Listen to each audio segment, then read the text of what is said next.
Hello সবাইকে, তোমরা সবাই কেমন আছো? আমি খুব ভালো আছি। শ্রাবণের ধারায় নতুন একটি শর্টসে তোমাদের স্বাগত। দেখো আমি আজকে কি নিয়ে এসেছি, একটা জলের বোতল কাঁচের, সেটাতে আমি প্রিন্ট করব বলে।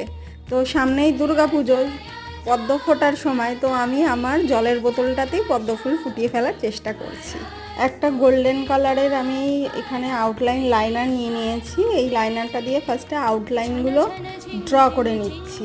ড্র করে নেব। ড্র করে এটা কিন্তু একদিন শুকাতে হবে, না শুকিয়ে কালার দিলে এটা স্প্রেড হয়ে যাওয়ার খুব চান্স থাকে।